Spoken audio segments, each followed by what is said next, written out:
I'm Kimberly Gire. I will be your moderator for today's event, and I am the chair and founder of Global Women Leaders and the chair for the Center for Global Equality at Cambridge.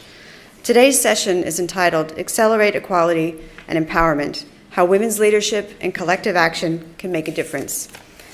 We'll start by hearing from Managing Director Axel von Trotsenburg, who will introduce today's event and introduce our eminent speaker and lead commentator, Madam Ellen Johnson Sirleaf, first democratically elected woman president of an African nation, first woman president of Liberia, and esteemed Nobel laureate. I'll hand you over to Axel. Thank you very much.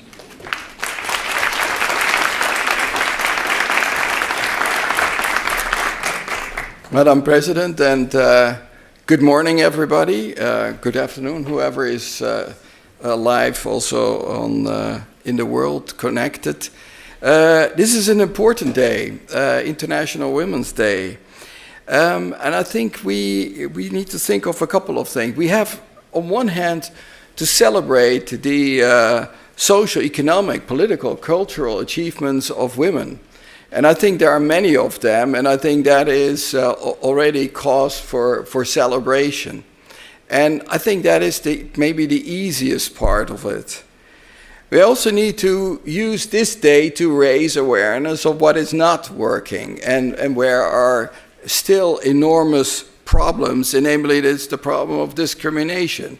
The discrimination, what you are seeing, unfortunately affecting women and girls, and I think the Afghanistan experience right now is probably one of the most saddest and also outrageous developments that we have been seeing, how women and girls are systematically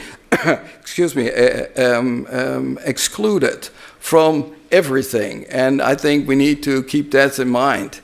The second thing is, of course, also the racial discrimination, and unfortunately we see those events in Tunisia is a stark reminder that, namely, when you are talking about women and girls, you get also into racism, and that is something we have to fight. And I think Tunisia gives a very stark reminder that we have to do that. There is child labor that, is affecting tens of millions of kids, girls, boys that are still there. And then we have the gender-based violence, as we have been pointing out over and over again during the COVID crisis, that gender-based violence went through the roof during this crisis time. This is already high, and it is maybe the silent pandemic few people talk about. And this is something where, for an International Women's Day, it's important that we are reminded of this, and that we need to actually not only be aware, but also what is actually our response to this. And I think our response is, namely, on one hand, we need to be much clear that we need to celebrate diversity in a world where often things are now no longer, celebrated that we have diversity. I think the bank is probably one of the best organizations where you have diversity. You have national diversity, religious diversity, gender diversity, you have racial diversity. And the good thing is that the couples of the bank show this diversity. And I think this is a strength. This is the strength of the bank. And unfortunately, sometimes outside of the bank, it is seen as threatening, something negative. And I think we have to oppose this. The second thing is, of course, that we have to be very clear on non-discrimination, anti-racism, wherever it is. And this is what we need to be, as an institution, very loud, I would say very, very loud, that we have these values and we need to defend them. The second thing is that it is not only in advocacy, but it is also in action. And that is in our operations. And I think that has been very good if you look at the journey we are making in the IDA negotiations. The gender is not only a special topic, but we have been evolving this. And here you see very clearly the commitments we are making. And I think the last one, was good because we embraced gender-based violence as one of the commitments where we need to push this. And I think that is actually, the positive way, this constant dialogue with the beneficiary countries, with donors, as well as within the institution, how we push this forward. And there will be many more topics that but I think this also highlights, namely that we need to continuously monitor, see where the things go off track, or where we need to reinforce our collective efforts. And for that, I think we need, to use this day to really have this type of discussions, but also that we reinforce not only our commitment in advocacy, but also in action. Now, that is not enough to do that alone. We need to have champions for this. And therefore, we are so happy that Madam President Johnson Sirleaf agreed to join us here at the World Bank. She has been, as you just heard, she was the first democratically elected female president in Africa. But I think this is an achievement in itself. But I think what is, the more lasting part is that she's a fierce champion of Africa, of actually also the human capital in Africa, as well as then the human rights, and particularly the advocate of women. And I thought this is, of course, for us then, really an absolute pleasure that you agree to join us here at the World Bank, share your ideas, but also hopefully motivate all of us to do even more. So let me thank you for agreeing, and it is a great pleasure to have you here. Thank you very much.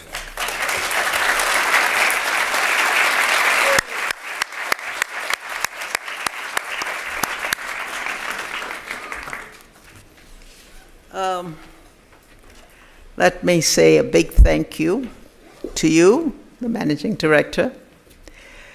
See how pleased I am to be here, and to thank him and all his staff for arranging this opportunity. We see this as an opportunity to look at where we are today in the world. Where are we when it comes to development, when it comes to human capital, when it comes to equity, when it comes to women?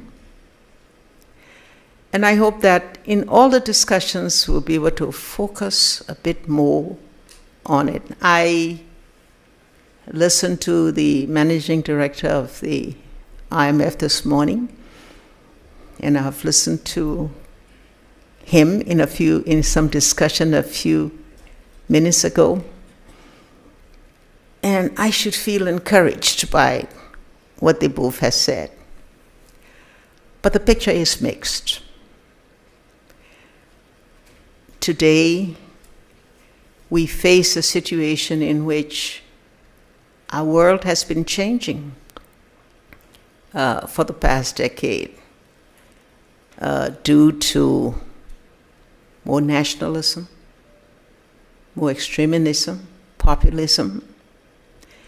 And these have had consequences for global governance, multilateralism, which has been the key instrument that have been used to promote development in our societies, have faltered, and we have seen consequences in many of our countries, Africa particularly, where the Bretton Woods Institution, World Bank, and IMF have been the pilots for the promotion of development and democracy. But we've seen a lot of reversals recently, some return to militarism. And in the end, this has in fact affected the livelihood of people who are on the margins. And most times those margins are women. It seems that given what we now see as a growing trend in what seems to be the movement away from being able to address long-standing inequities and injustices, that we're moving toward a world where the kind of fracturing in global governance has led us to the place where we face even more challenges in the form of, let's say, COVID-19. Who would have guessed that COVID-19, traced to one small place in China, would have become the global threat that it became, and in fact has now left the world a bit poorer, has been able to see slippage in the progress that had been made in poverty under the 17 Sustainable Development Goals. And what it all amounts to is, if I may say, Mr. Managing Director, it's time for change. Because we are going to face even more global threats, health threats, we have today a young population, technologically driven to demand more, to demand leadership, to demand participation.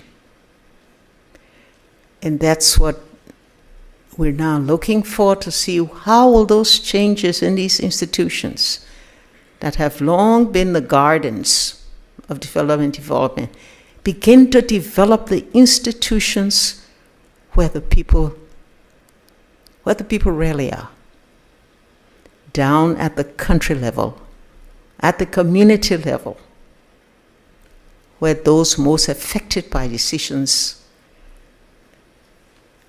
are the ones who are often left behind. We talked about how do we effect those changes, and I say I come with two things that we'd like to see. When it comes to sustainability in development in our countries, the ability to be able to address existing and expected threats like climate change, artificial intelligence, and all of that. What we want to see in those changes is, one, is to recognize the young people in our countries. Those who today, like I say, are technologically driven in making the demands that they want. How do we give them a place in society where they can become the leaders through the promotion and development of local institutions?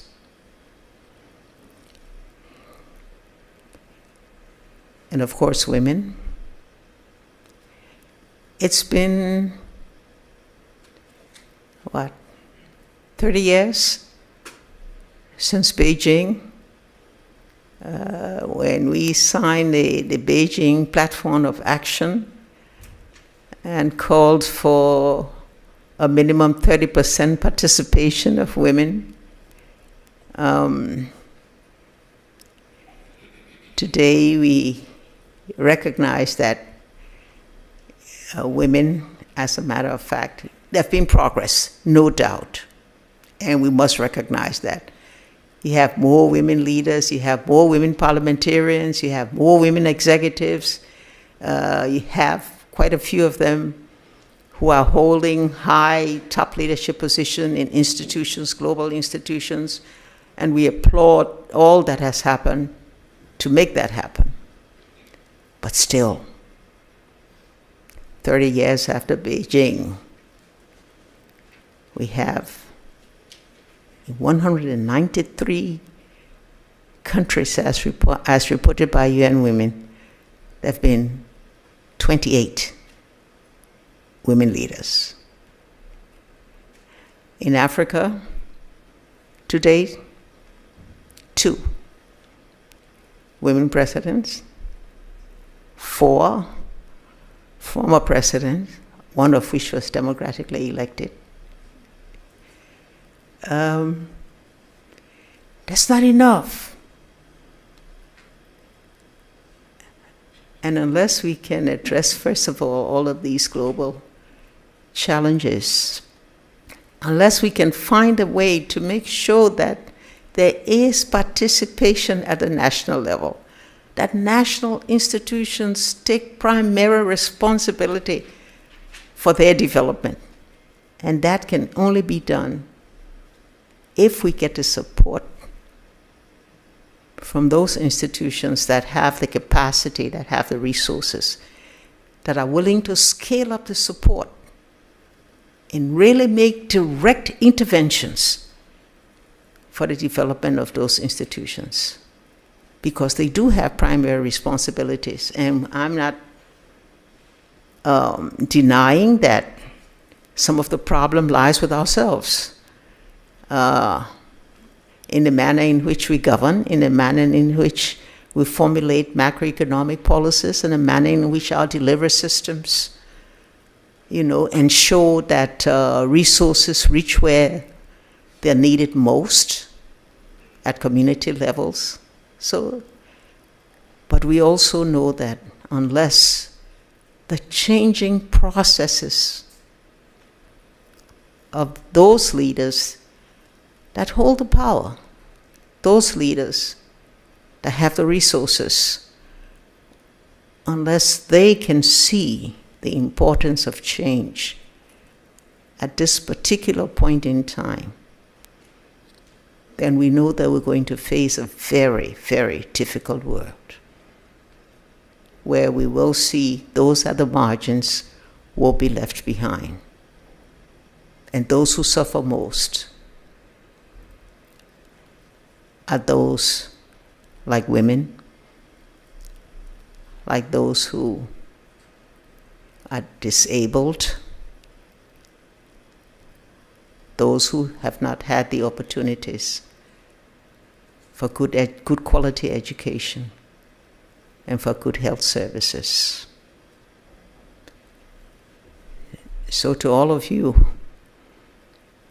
who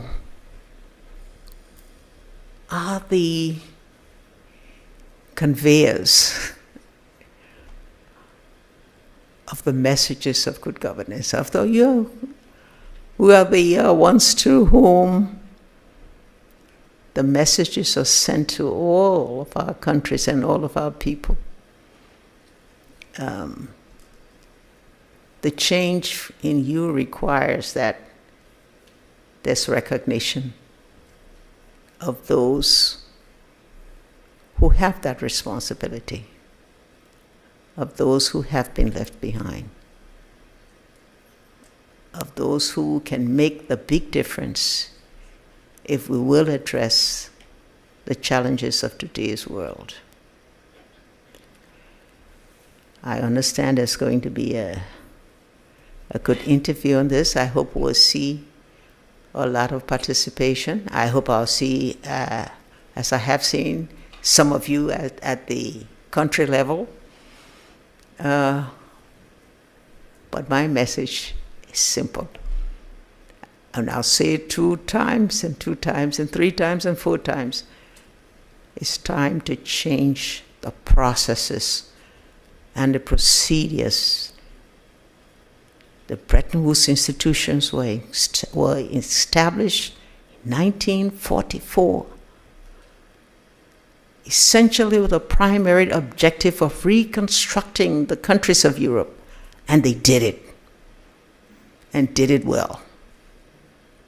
But they became the technical arm of global governance to ensure that development went beyond Europe into the places where countries found themselves at the mercies of those because they did not have the capacities, the knowledge, the institutions to be able to carry themselves. And so the time for change is going to be left for each and one of you as you carry out your own responsibilities on the country team. We'll ask each of you to make sure that you be a part of this change. You be the change. And the change is you'll recognize the importance of those in the communities and in the country who are affected by whatever you do, whatever policies you are able to carry out. Thank you for the opportunity to be here.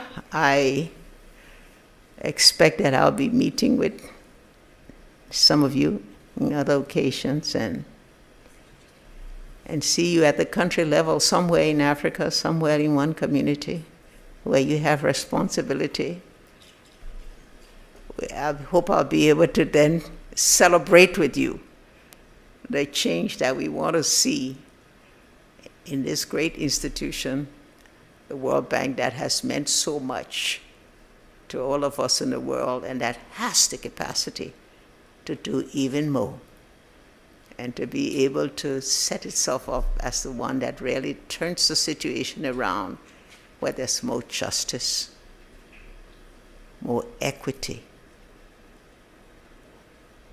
more young and women leadership, moving them from the margins into the primary intervening forces for achieving development, thereby bringing the return of democracy, which is being lost in these difficult times. Thank you very much.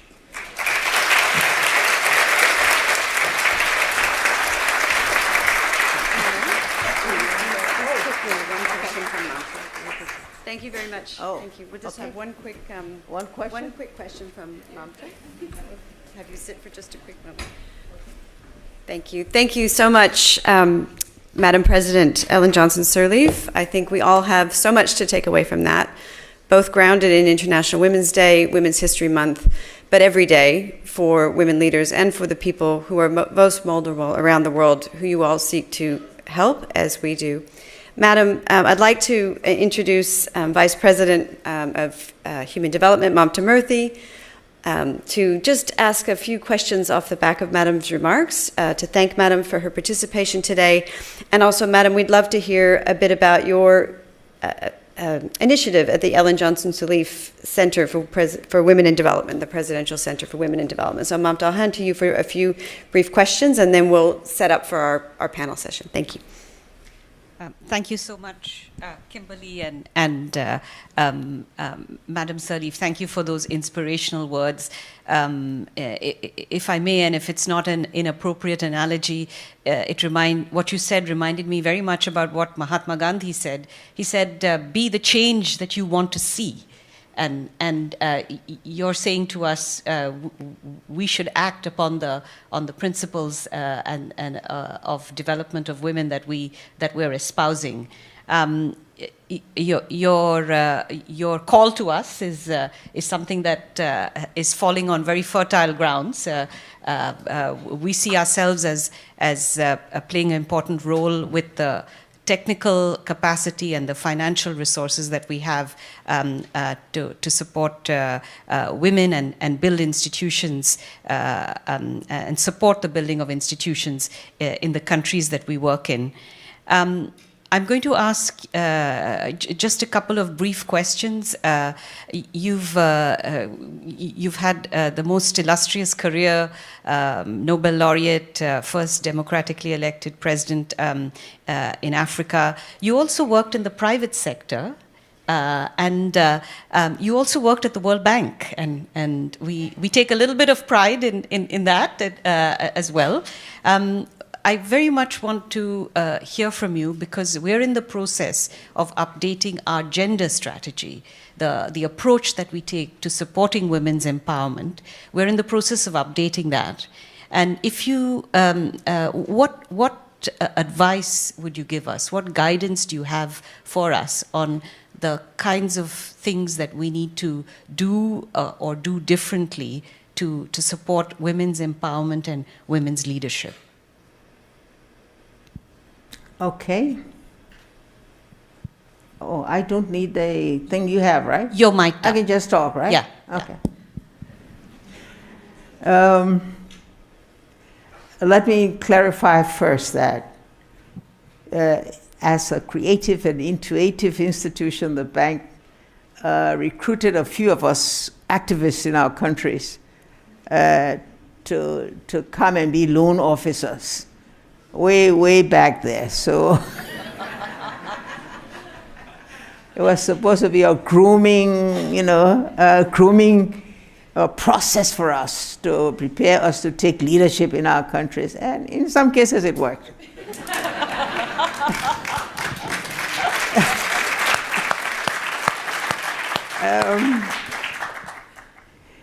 But now to answer your question, what can we do? That was the question, right? What should we do in our new gender strategy? What advice do you have for us? We have to ensure that women have the opportunity to compete. We may have to start with girls' education to ensure that we have enough well-educated, knowledgeable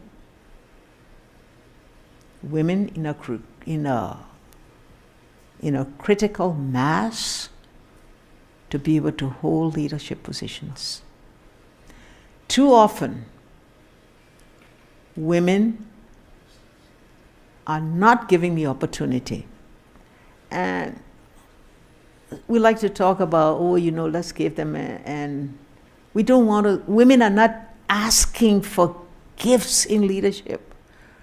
They're not asking, to just be made leaders. They want to compete effectively. But too often they are not allowed that opportunity to compete because there's always a man who is given a preference. And I will say this, Mr. Managing Director, we have a case on hand right now in which the most competitive woman to head the Africa CDC hasn't been allowed to take it. What else need to change? Women need to change themselves. Women have to be able to challenge, be able to compete, be able to claim leadership, and to support other women. So that's what we'd like to see happen. But we also need direct support for gender equity programs in our country. And I don't like to hear the one word people say all the time, oh, don't worry about it because there's gender mainstreaming. That's a way to just put something aside because you never get done when it's gender mainstreaming. So we need to have direct support for the training of women to prepare them for leadership. And I'd like to hope that that will be in all the country programs specifically identified.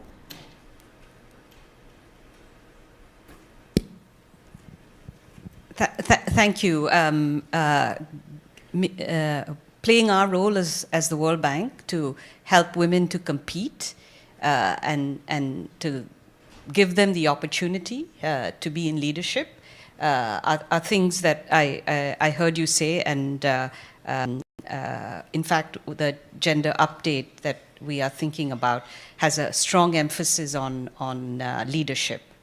And that's the second and last question I want to put to you. The EJS Center, along with the bank and others, has been really advocating for collective leadership on this issue. Collective leadership to support more women in leadership roles.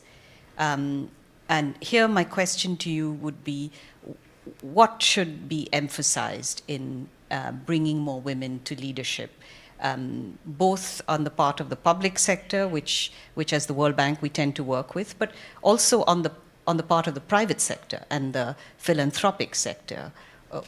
What would you say should be the areas to emphasize to have more leadership of women that we can all together contribute to? Let me tell you what we try to do in the EJS Center. We identify those women who have already committed themselves to a leadership journey, have put in their own initiatives and resources to do it, and which we think are poised to move to higher levels of leadership, but are stopped because of the systemic barriers that they face, the stereotyping that they face. How do we, like you say, the collective leadership, bring them together to work with other mentors? And other mentors are women who have already advanced, whether they're former presidents, whether they're head of major international institutions, and we have quite a few of them in WTO and others, or political leaders. How do we serve? How do they create a platform among themselves for exchanging ideas, for sharing experiences, so that they can develop? And how do we find a way to promote them, to give them a bigger profile, to enable them to demonstrate their own capacities and whatnot as they compete? It may be that they seek leadership in an executive position where they're merely appointed, by the political leadership. But if they are appointed, one wants to see them do so well in their performance that wherever they are, they could move up, or they could seek and even compete on a different level, in a different institution, a different way. There are those who are going to be in competitive positions, elective positions. Many of these women are parliamentarians in their countries, but their numbers are low. The total number of women parliamentarians in the West, about 23% of total parliamentarians, or 23% are women. I mean, with exception like Rwanda, like some South African countries, because the exceptions are so good, but the rest of it is so low that, when you get an averaging of it, the averaging is only 23%. And so it takes away from those who have really been great achievers in being able to promote women leadership. When you come to the private sector, 5%? I think I heard you say 5% of women are CEOs in corporate institutions. And that's because they're not there. I mean, they're not in the queues to be able to compete. And even if they are prepared to compete, you find that there's still not that confidence on the part of men, that women are able, are up to it, that they bring a certain value to leadership. I mean, COVID-19 was an example, I dare say, that the best responses to that global pandemic came from women leaders. And those examples are there. So how do we engage them? I mean, women don't get as much money as men in in the labor statistics because it's just been a pattern of the same thing. So what do you want to see? We want to see you be able to support programs, give the women the opportunities to be a part of some of the things you do. And when I say opportunities, I mean you do workshops, you do training programs. Those are the things that for those who require it, that it would be available, to them.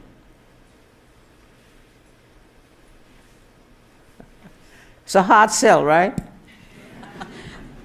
More opportunities for women. That's what we're going to take with us and aim to make that a part of our everyday. Thank you very much, Madam Sirleaf. It's been a pleasure and an honor to have you here with us, and we really appreciate your making the time, and also thank you for inspiring us. Okay. If in 5 years, 5 years? Yeah. If in 5 years you see 2 more women presidents in Africa, then judge me a success with your support. Thank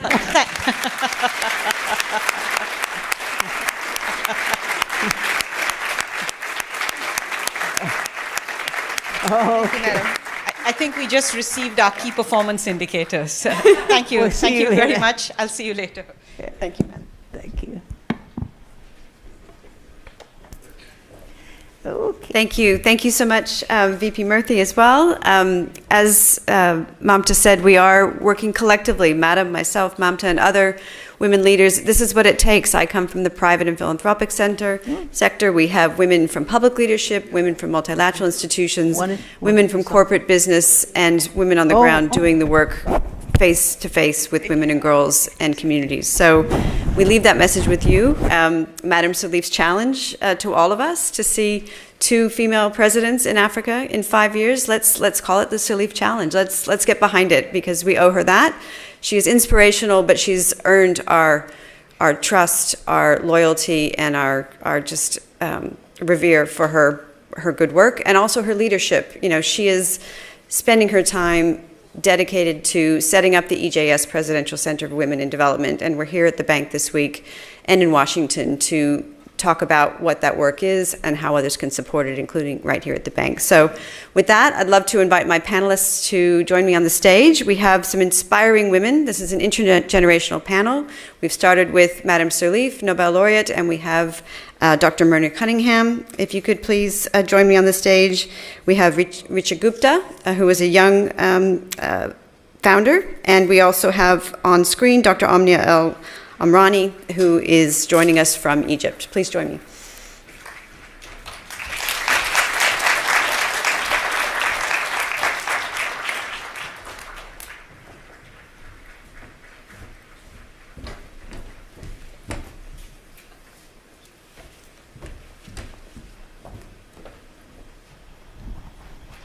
Great. Thank you, everyone. Okay, Dr. Myrna Cunningham, we're going to start with you. It's an honor to have you here with us from Nicaragua. You are a feminist indigenous rights activist, a medical surgeon. You have such a distinguished career. In fact, for those who read Myrna's bio, it can almost be intimidating how much she's achieved. But actually, it's an example of someone stepping up and out of their comfort zone to lead collective action. And in her case, this is for indigenous rights and also intercultural health. And I'd love to have you just talk about what inspired you to do this work? And we talked a little bit in preparation for this. You were actually quite a young woman, very young woman, when you started thinking about how you could participate and give back. So I'll hand over to you to sort of talk about your inspiration and your work. Thank you. Naksa, also tralam kulatara maikisna. I want to greet you in my language, the Miskitu, indigenous people's language, and to celebrate all of the women that are in this meeting, because this is a collective celebration. What we can celebrate today has been the hard work of women all over the world, during centuries. I'm from a very small village in the border between Honduras and Nicaragua. And when I went with my sisters to school the first day, I think I was around 5 years, we were not accepted in the only private school that was in our community because we didn't speak Spanish, we were not Catholics, and it was a Catholic school. And my family and the rest of families of the children that were rejected organized the first public school. A week after, we were already in the veranda of one of the homes in our village in school. That type of organization of the community is what I saw in my first years of life. The community would organize whenever we were facing problems. I think that was my first inspiration, that I saw community organizing for health, for education, for road, for planting rice, for selling beans, whatever. My second inspiration, I would say, is when I went to school. I was able to go to school. When I was 10 years old, I was sent to a boarding school because we didn't have high school in my village.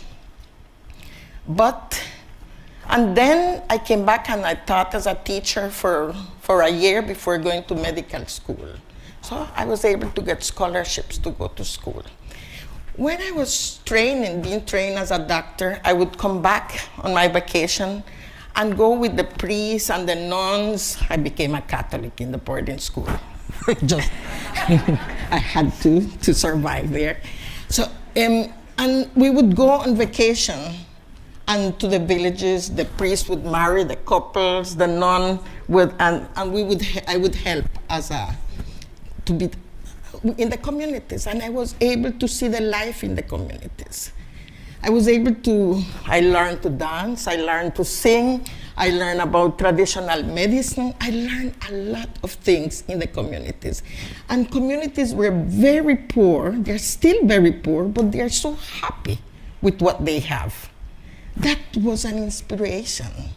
In the nights with the moon, dancing, and learning to dance traditional songs, that taught me that this being poor from a different point of view was different from the communities.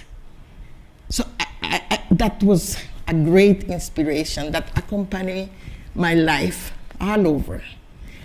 My third inspiration was my family. Although my father always wanted a son, he only had daughters, he agreed that I should go to school with my sisters. And we went to school, and they value education so much. Because, as I said, they created the first public school. He graduated from high school with my other sisters. And at the end, I created even the first university in our region. So education has been valued, very important in our communities. If I wasn't educated, I would be in my community cutting bananas and not here today with you. So education was always an inspiration, and my teachers were an inspiration because they taught us that it was important to learn things, but it was important to live in the communities and to share what we were learning. And I would say my other inspiration was after I graduated and started working as the only doctor in my communities, I went back. We were able to promote changes in Nicaragua. It were times of changes. And one of the important change was that the state finally recognized indigenous people's rights. And that gave us an opportunity to negotiate autonomy. We were able to see that window open of indigenous people's collective and individual rights recognized our land rights recognized, our right to participate, and we went for it. And we negotiated autonomy. 50% of Nicaraguan territory is under the autonomous governments. And that is something that we fought for, we worked for, we negotiated, and we are protecting. And of course, I would say friends, building alliance, seeing women in different parts of the world that are struggling so much, that has been another great inspiration.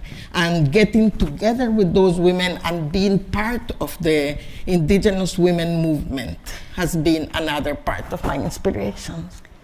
Dr. Myrna, we could have this entire session, I can guarantee you, just with having you speak. And in fact, this is giving me ideas for what we can do after this event to create more platforms for hearing from you amazing women. But I'm going to actually turn, even though Omnia, I said I was going to turn to you next based on what Myrna has said, and I'm very conscious of leaving virtual speakers hanging in the air because I did this very recently in Iceland. But I'm going to pause for a second. I'm going to turn to you, Richa, because you also started as a teacher and stepped up and out of your comfort zone. And it was transformational for you, some of your experiences as a very young teacher that led you to step up and also work with government and other allies, including the private sector, to create change based on what you saw. So I'll turn to you for your inspiration and maybe just a few words about your model. And I'll come back to maybe the scaling aspects after. Absolutely. Thank you so much. Firstly, Happy International Women's Day. As a teacher, as a young person, as a young woman, I'm extremely grateful and privileged to be here with all of you representing my children and the work that we do back home. I was a teacher for 10 years and I started teaching when I was 16 years old. So a lot of what I knew about life and myself was by being an educator. And soon after, I learned the universal truth of teaching, which is maybe very obvious to all of us here, which is that me teaching and children learning are two very different things. And in that journey, unfortunately, I also lost two of my children. Both of them were girls, and both of them lost their lives, and their families were devastated only because of where they came from and nothing else. Only because they came from low socioeconomic communities, went to public schools, wanted free education, and wanted to really unleash their potential. And this devastated me. It made me see the consequence of what we are doing and how our communities and how the realities of our children are affecting them in their day-to-day lives.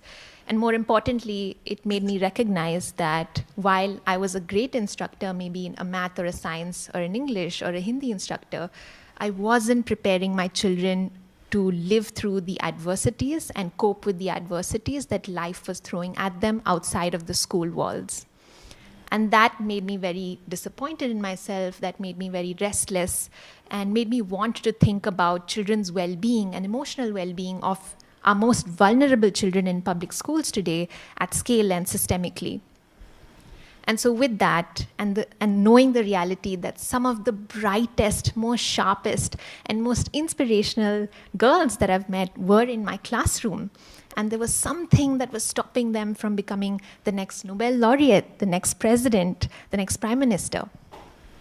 And so with that in mind, I started and co-founded Labhya, which is a nonprofit that I started when I was very, very young. And the idea is to partner with state governments and national governments to help them implement a daily class dedicated to children's emotional well-being, to help children find the skills and potential within themselves to build strong relationships, to be resilient, to find that motivation to learn, and to ultimately become effective learners before they even walk into the classroom. We've been working at this for about 6.5 years now. About 2.4 million children every day experience such a class for 30 minutes in public schools for free across India, across about 22,000 public schools. And our dream is to work with 30 million children by 2030, of course, with the help of all of us over here. Thank you. I mean, you can see, Richa, I have seen this also in South Africa. I've seen this with Her Highness Sheikh Intisar in Kuwait, what she's doing with sort of happiness curriculum, as they call it, as you call it, I think, as well. It works. it works. And in fact, someone just posted on LinkedIn today a similar push for this. And I think it's something that we can all think about, and particularly the World Bank teams assembled here and online, and also your partners and the private sector. And Richa will come back to that in terms of how the private sector is helping her accelerate to that 30 million target of helping children with this. But Omnia, I'm going to turn to you if she's still with us. Technical team. Are you hungry? I'm waiting. Yes. Want your dinner? Come on. Omnia, can you hear me? I can hear you, yes. Great. I'm going to turn to you because you are another inspiring young woman, and as a mother of a just started med student who started about 3 weeks ago, a shout out to my daughter who is back home in Australia today at med school. You are a surgical resident, plastic and reconstructive surgery resident. You are a leader. You are collectively leading with millions of, more than 1 million young medical professionals on climate. And at first blush, you think medical, surgical, climate, what's going on here? Well, we all know that, particularly the teams here, that it's inextricably linked. And I would like to talk to you about your inspiration. And in fact, you are actually stepping away from your residency at this time to further your links with mental health and climate. But maybe just over to you to talk about your inspiration and what we can all learn from what young people are saying and what young doctors and the medical profession is saying about climate action.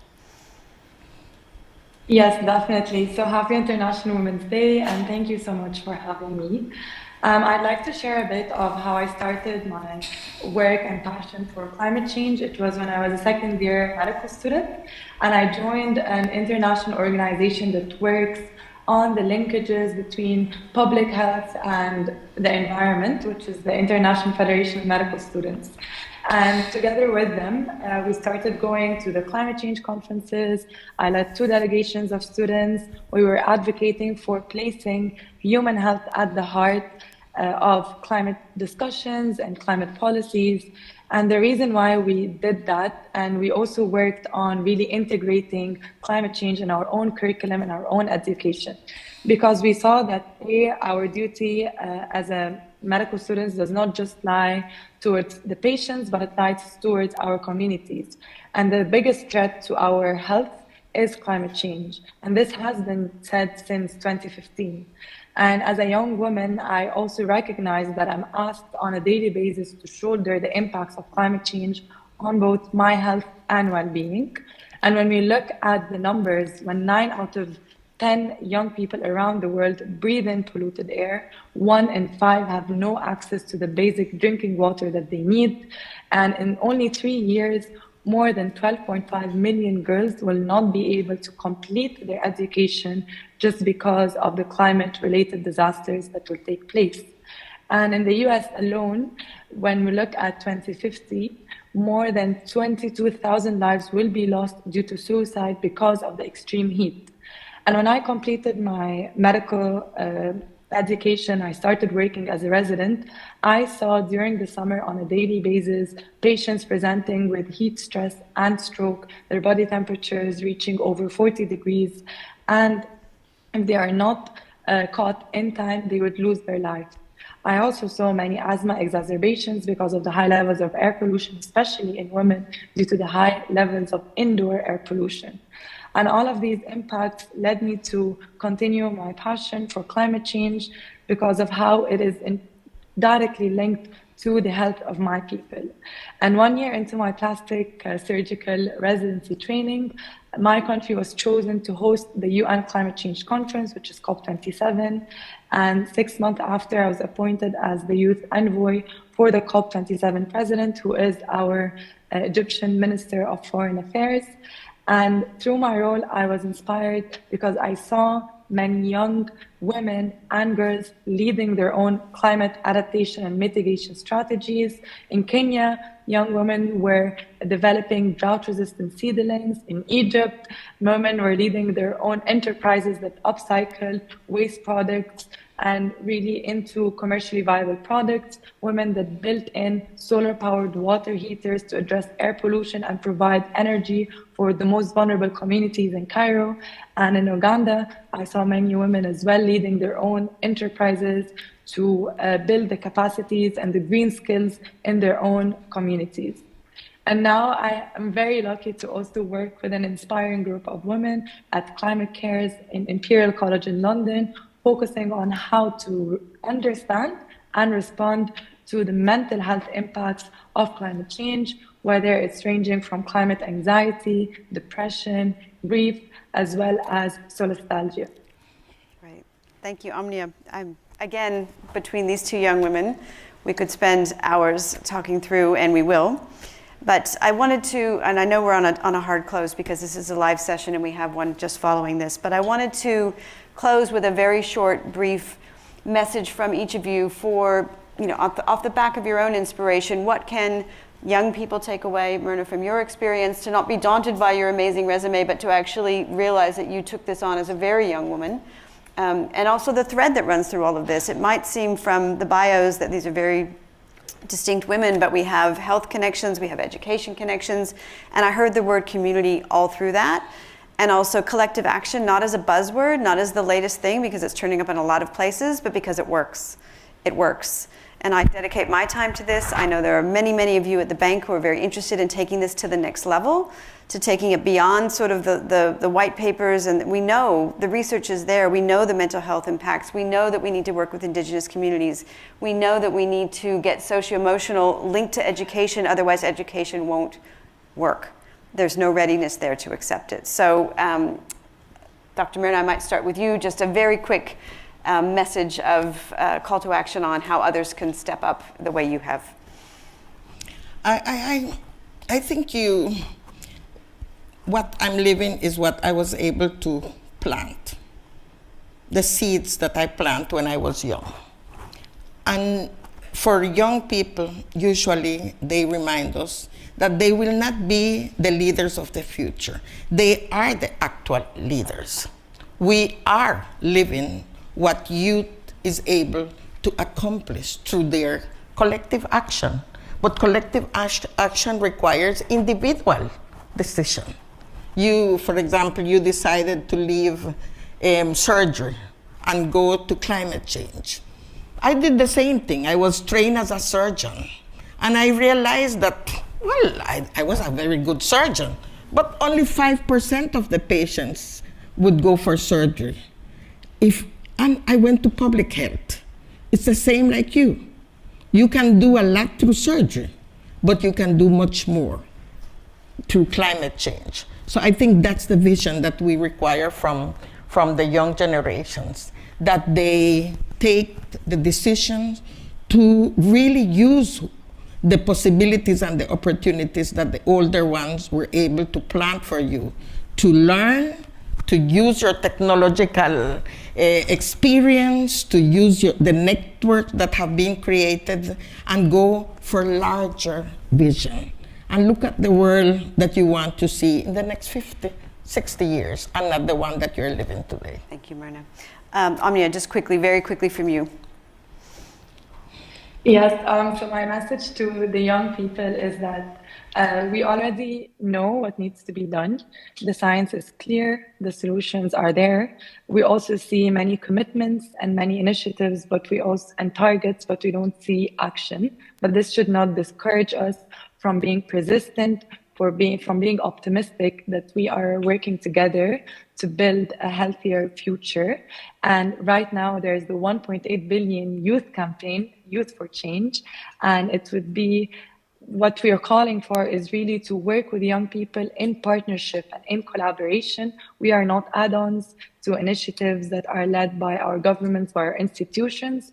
We are key partners, and it's important for us to recognize that, to lead the way with our solutions, and always be part and be allies together to really advocate for the future that we want. Thank you, Omnia. And Richa, very quickly from you, and I would like you to say, maybe in your 2 seconds, something about how the private sector has a role. Thank you. Absolutely, thank you. And just to answer both of those questions, actually, my message and my learning for young people is that don't be afraid to partner with governments, with private players, bring everyone together and hold each other accountable to create that collective action. It's very important for us to realize that we are the people who can unlock impact at scale, and we are in those positions. We have the community to support us, and we have some wonderful enablers in the ecosystem to make sure that each young person becomes an effective learner, a healthy learner, and everything that we have in our vision for young people today and in the future. And so that's my 2 cents over there. Thank you, Richa. Thank you to everyone. I want to do a special thank you to VP Mamta Murthi and the gender team. They've been tremendous partners leading up to this event, and I know going past this event, there's so much we can do together. Thank you, of course, to Madam Ellen Johnson-Sirleaf for her remarks, and also to Axel von Trotsenburg for opening for us today. And to all of you, thank you for your participation both here in the room and online. We are inspired. We are actively working collectively, and we encourage you to contact any of the panelists, the gender team, the human development team, and I wish you all a very happy International Women's Day. Thank you very much.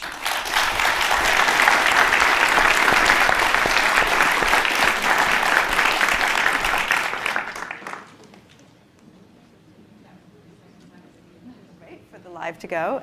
Thank you very much, everyone, and I'd like you to, as the panelists exit the stage, I encourage you, they're here. They've been brought into Washington for this event, to get in touch with them if you are interested in more about their work, and also to have you turn your attention to the video which will introduce